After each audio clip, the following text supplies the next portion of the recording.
കുറച്ച് നാളുകൾക്ക് മുൻപ് നാസയുടെ ജെയിംസ് വെബ് ടെലിസ്കോപ്പ് പിടിച്ചെടുത്ത ബഹിരാകാശത്തിലെ ഒരു ചിത്രമാണ് ശാസ്ത്രജ്ഞർക്ക് ഗവേഷണത്തിനായുള്ള പുതിയ വഴികൾ ഇപ്പോൾ തുറന്നു കൊടുത്തിരിക്കുന്നത്.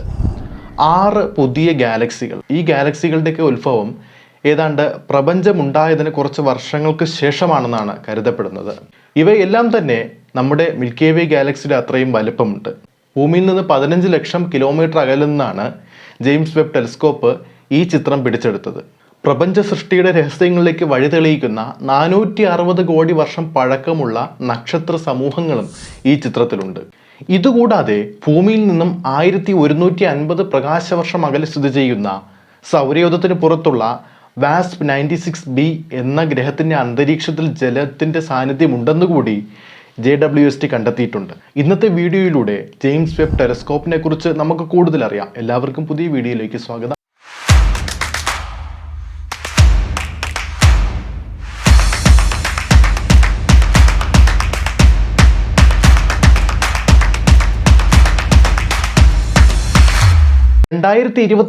ഡിസംബർ 21 നാസ ലോഞ്ച് ചെയ്തതാണ് ഈ ജെയിംസ് വെബ് ടെലിസ്കോപ്പ്.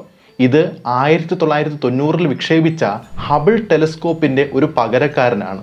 ചന്ദ്രനിൽ ആദ്യമായി മനുഷ്യരെ ഇറക്കിയ അപ്പോളോ മിഷന്റെ ഡയറക്ടറായ ജെയിംസ് വെബിന്റെ സ്മരണാർത്ഥമാണ് ഈ ടെലിസ്കോപ്പിന് ഈ പേര് ലഭിച്ചത്. നെക്സ്റ്റ് ജെൻ ടെലിസ്കോപ്പ് എന്നായിരുന്നു ഇതിന് ആദ്യം നിർദ്ദേശിച്ചിരുന്ന പേര്. നാസയുടെ ഹബിൾ ടെലിസ്കോപ്പ് അതുപോലെ സ്പിറ്റ്സർ എന്ന ടെലിസ്കോപ്പിനേക്കാൾ പല ഗുണങ്ങളും JWSTക്കുണ്ട്. 1966 ഇത്തരമൊരു ടെലിസ്കോപ്പിന്റെ രൂപീകരണത്തിന് ആവശ്യമായ ചർച്ചകൾ ആരംഭിക്കുന്നത്. 17 രാജ്യങ്ങളാണ് ഈ ചർച്ചയിൽ പങ്കെടുത്തത്. NASA, European space agency, Canadian space agency എന്നിവയാണ് ഇതിന് നേതൃത്വം നൽകിയത്. $10 ബില്യൺ JWSTയുടെ നിർമ്മാണത്തിനായി ചിലവായത്. ഈ ടെലിസ്കോപ്പിൽ സ്ഥാപിച്ചിരിക്കുന്ന ദർപ്പണത്തിന് 21 അടി നീളമാണുള്ളത്. അതായത് ഹബിൾ ടെലിസ്കോപ്പിൽ ഉള്ളതിനേക്കാൾ 6 മടങ്ങ് വലിപ്പം. അതുകൊണ്ട് തന്നെ റോക്കറ്റിനകത്ത് കയറ്റാനുള്ള ബുദ്ധിമുട്ടുള്ളത് കൊണ്ട് 18 മടക്കുകളായാണ് ഇത് റോക്കറ്റിനകത്തേക്ക് സ്ഥാപിച്ചത്. വിക്ഷേപിച്ച് കുറച്ചു കഴിഞ്ഞപ്പോൾ തന്നെ ഇത് ഭൂമിയുടെ ഭ്രമണപഥത്തെ വിച്ഛേദിച്ചു. അതിനുശേഷമാണ് ഇതിലുണ്ടായിരുന്ന മോട്ടോറുകൾ ഉപയോഗിച്ച് ഇതിന്റെ ദർപ്പണത്തെ എല്ലാം നിവർത്തിയെടുത്തത്. ഒരു പ്രാവശ്യം ഇത് ശരിയാക്കിയാൽ പിന്നീട് ഇടയ്ക്കിടെ ചില പരിശോധനകൾ നടത്തി ആവശ്യമായ തിരുത്തലുകൾ നടത്തേണ്ടതുണ്ട്. 132 ചെറിയ മോട്ടോറുകൾ ഉപയോഗിച്ചാണ് ഇതിന്റെ ദർപ്പണ ഭാഗങ്ങൾ ക്രമീകരിക്കുന്നത്. ആക്ട്വേറ്റുകൾ എന്നാണ് ഇവയെ പറയുന്നത്. ഇവയെ ഉപയോഗിച്ച് ഈ ദർപ്പണങ്ങളെല്ലാം 10 നാനോമീറ്റർ വരെ കൃത്യമായി ക്രമീകരിക്കാൻ സാധിക്കും. ഇതിനുള്ളിലെ ദർപ്പണങ്ങളെയും മറ്റു ഉപകരണങ്ങളെയും 50 കെൽവിൻ താപനിലയിൽ താഴെ സംരക്ഷിച്ചു നിർത്തുന്നതിനുള്ള സംവിധാനങ്ങളൊക്കെ ഇതിലുണ്ടായിരുന്നു. ഇതിനുവേണ്ടി സൂര്യപ്രകാശം നേരിട്ടു തട്ടാത്ത ഭൂമിയിൽ നിന്നും 1.5 മില്യൺ കിലോമീറ്റർ അകലെ സ്ഥിതി ചെയ്യുന്ന ലാഗ്രൻഷെ പോയിന്റിലാണ് ജെയിംസ് വെബ് ടെലിസ്കോപ്പ് നിലയുറപ്പിച്ചിരിക്കുന്നത്.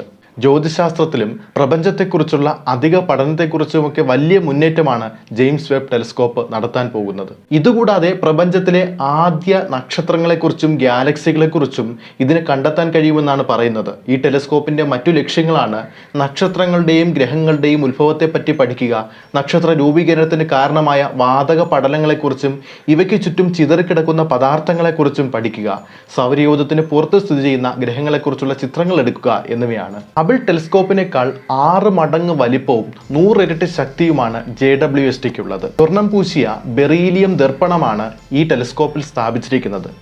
സ്വർണം പൂശിയിരിക്കുന്നത് ഇൻഫ്രാറെഡ് വികിരണങ്ങൾക്ക് വളരെ നല്ല പ്രതിഫലനം കിട്ടുന്നതിന് വേണ്ടിയാണ്. വെബ് ടെലിസ്കോപ്പ് പ്രധാനമായും രൂപകൽപ്പന ചെയ്തിരിക്കുന്നത് നിയർ ഇൻഫ്രാറെഡ് തരംഗങ്ങൾ ഉപയോഗിച്ചുള്ള ജ്യോതിശാസ്ത്ര പഠനത്തിനാണ്. ഇതിന് ഹബിളിന് കാണാൻ കഴിയുന്നതിനേക്കാൾ 100 മടങ്ങ് മങ്ങിയ വസ്തുക്കളെയും പ്രപഞ്ചത്തിന്റെ ചരിത്രത്തിലുള്ള ഏറ്റവും പഴയ വസ്തുക്കളെയും, അതായത് ഈ ബിഗ് ബാങ് പ്രതിഭാസത്തിന് ശേഷമുള്ള ഏകദേശം 180 ദശലക്ഷം വർഷം കഴിഞ്ഞുള്ള വസ്തുക്കളെയും കാണാൻ കഴിയും. പല കാരണങ്ങൾ കൊണ്ടാണ് ഈ ടെലിസ്കോപ്പിന് ഇൻഫ്രാറെഡ് കിരണങ്ങൾ ഉപയോഗിച്ചുള്ള പഠനത്തിന് ജ്യോതിശാസ്ത്രജ്ഞർ പ്രാധാന്യം നൽകിയത്. അതായത് പ്രപഞ്ചത്തിൽ വളരെ നേരത്തെ രൂപം കൊണ്ട വസ്തുക്കളിൽ നിന്നും പുറത്തു വരുന്ന കിരണങ്ങൾ ഇൻഫ്രാറെഡിലേക്ക് മാറുന്നു. അതുകൊണ്ട് ഇൻഫ്രാറെഡ് ജ്യോതിശാസ്ത്രത്തിലൂടെ മാത്രമേ അവയെ നിരീക്ഷിക്കാൻ കഴിയുള്ളൂ. സാധാരണ പ്രകാശത്തേക്കാൾ ഇൻഫ്രാറെഡ് പൊടിപടലങ്ങളുടെ ഇടയിലൂടെ കടന്നു പോകുന്നു. പ്രപഞ്ചത്തിലുള്ള പല അവശിഷ്ടങ്ങളും തണുത്ത ഗ്രഹങ്ങളും ഇൻഫ്രാറെഡിലൂടെ മാത്രമേ കാണാൻ കഴിയുള്ളൂ. പക്ഷേ ഈ ഇൻഫ്രാറെഡ് കിരണങ്ങൾക്ക് കുറെ പരിമിതികളുമുണ്ട്. അതായത് ഇൻഫ്രാറെഡ് വികിരണങ്ങൾ ഭൂമിയിലേക്ക് വരുമ്പോൾ ഭൂമിയുടെ അന്തരീക്ഷത്തിലുള്ള ഓക്സിജൻ, അതുപോലെ കാർബൺ ഡൈ ഓക്സൈഡ്, മീഥെയിൻ എന്നിവ ഇവയെ ആഗിരണം ചെയ്യുന്നു. അതുകൊണ്ട് ഭൂമിയിൽ നിന്നും ഒരുപാട് അകലെയുള്ള വസ്തുക്കളെക്കുറിച്ച് പഠിക്കുന്നത് വളരെ ബുദ്ധിമുട്ടേറിയ ഒരു കാര്യമായിരിക്കും. എന്നിരുന്നാലും നമ്മുടെ സൗരയൂഥത്തിലുള്ള പല കാര്യങ്ങളെക്കുറിച്ചും ഈ ടെലിസ്കോപ്പ് പഠിക്കുന്നുണ്ട്. ഇവയിൽ ചൊവ്വ, വ്യാഴം, ശനി, യുറാനസ്, നെപ്റ്റ്യൂൺ, പ്ലൂട്ടോ, ഇവയുടെ ഉപഗ്രഹങ്ങൾ, ധൂമകേതുക്കൾ, ചിഹ്നഗ്രഹങ്ങൾ എന്നിവയൊക്കെ ഉൾപ്പെടുന്നു. ഇതുകൂടാതെ സൂപ്പർനോവകളും ഗാമ റേ പോലുള്ള പൊട്ടിത്തെറികളും പോലെ പെട്ടെന്നുണ്ടാവുന്ന സംഭവങ്ങളുടെ 48 മണിക്കൂറിനുള്ളിൽ നിരീക്ഷിക്കാൻ ഇവയ്ക്ക് കഴിയും. ഈ ഇൻഫ്രാറെഡ് സ്പെക്ട്രത്തിൽ നിരീക്ഷണങ്ങൾ നടത്താൻ JWST 50 കെൽവിൻ താപനിലയിൽ താഴെയാണ് സൂക്ഷിക്കേണ്ടത്. അല്ലെങ്കിൽ ഈ ടെലിസ്കോപ്പിൽ നിന്നുള്ള ഇൻഫ്രാറെഡ് വികിരണങ്ങൾ തന്നെ ഇതിന്റെ പ്രവർത്തനത്തെ തടസ്സപ്പെടുത്തുന്നു. ഈ ടെലിസ്കോപ്പിൽ സ്ഥാപിച്ചിരിക്കുന്ന സൺഷീൽഡാണ് സൂര്യൻ, ഭൂമി, ചന്ദ്രൻ എന്നിവയിൽ നിന്നുള്ള താപനിലയെ തടഞ്ഞു നിർത്താനായി സഹായിക്കുന്നത്. നേരത്തെ പറഞ്ഞ ലാഗ്രാഞ്ച് പോയിന്റ് 2-വിലാണ് ഇതിന്റെ സ്ഥാനം എന്നുള്ളത് കൊണ്ട് ഈ മൂന്നിന്റെയും എതിരെയായിരിക്കും ഇത് സ്ഥിതി ചെയ്യുന്നത്. JWST ടെലിസ്കോപ്പിൽ സ്ഥാപിച്ചിരിക്കുന്ന സൺഷീൽഡിന് നമ്മുടെ മുടിയേക്കാൾ കനം കുറഞ്ഞ 5 പാളികളാണുള്ളത്. ക്യാപ്റ്റൻ ഇ എന്നൊരു പ്രത്യേകതരം പോളിമർ ഷീറ്റ് കൊണ്ടാണ് ഇവ നിർമ്മിച്ചിരിക്കുന്നത്. ഇവയുടെ ഇരുവശത്തും അലുമിനിയം കൊണ്ട് പൊതിഞ്ഞിട്ടുണ്ട്. സൂര്യന് നേരെ വരുന്ന ഭാഗത്ത് സിലിക്കൺ പാളികളും സ്ഥാപിച്ചിട്ടുണ്ട്.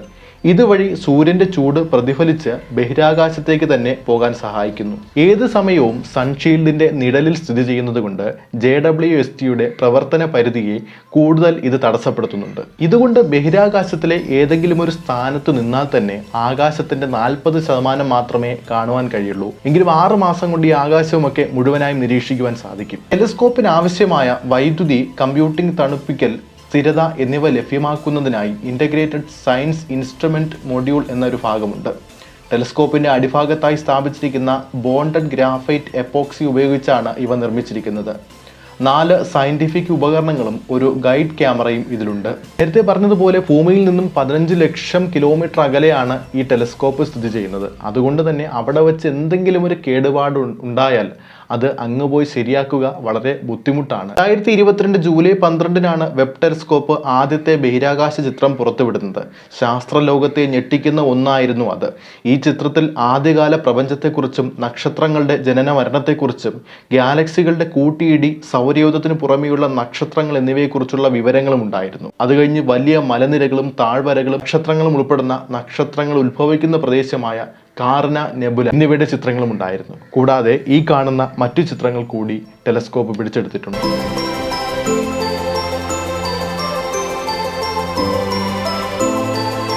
ഇപ്പോൾ ജെയിംസ് വെബ് ടെലിസ്കോപ്പ് സ്ഥിതി ചെയ്യുന്നത് ക്യാൻസർ എന്ന നക്ഷത്ര ഗണത്തിലാണ്. ഇനിയും മനുഷ്യരാശിയെ ഞെട്ടിക്കുന്ന ഒരുപാട് കണ്ടുപിടുത്തങ്ങൾ നടത്താനായി ഇത് മുന്നോട്ട് കുതിച്ചുകൊണ്ടേയിരിക്കുകയാണ്. അപ്പോൾ ഇന്നത്തെ വീഡിയോ അവിടെ അവസാനിക്കുകയാണ്.